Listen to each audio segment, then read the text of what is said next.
नमस्कार मित्रांनो, आज आपण आलो आहोत पुण्यापासून 30 ते 35 किलोमीटर अंतरावरती असणाऱ्या घोरडेश्वर मंदिरापाशी.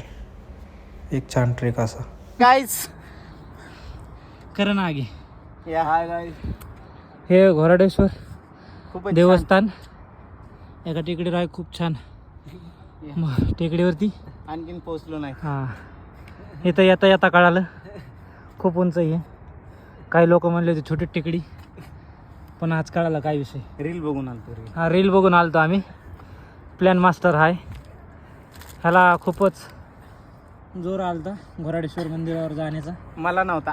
हां, आलतो तर आम्ही साईबाबाचं दर्शन जो करायला. ब्लॉग काढतो तो म्हणत होता तिकडे खूप सनसेट भारी दिसतो, मला तो पाहायचा आहे. चला इथून बघू शकतो. 30 मेंटल हेल्थ रिकव्हरी साठी आलतो आम्ही.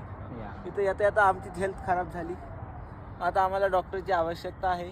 पाण्याचं टाकं घोराडेश्वर मंदिरामध्ये भारतीय सरकारनं पुरातत्व संरक्षणाला शेलारवाडी शोधलेले हे असे. इथं हे सगळे जुन्या काळात लोकांना असे झोपायचे राहायचे सवय व्यवस्था. त्या आतमध्ये रूम वगैरे आहेत. इथं पाण्याचं टाकं.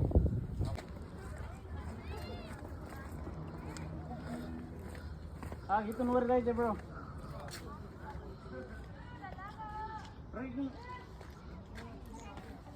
पण इथूनच दर्शन घेऊन यायचं असते.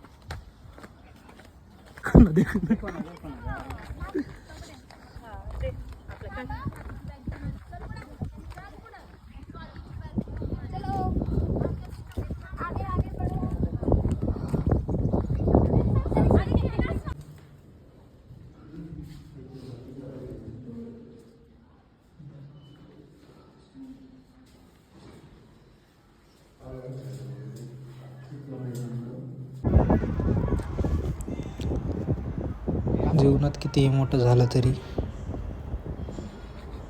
टेकड्यांवरून उंच पहाडावरून रेल्वे बघण्याचा एक आनंद वेगळाच असतो.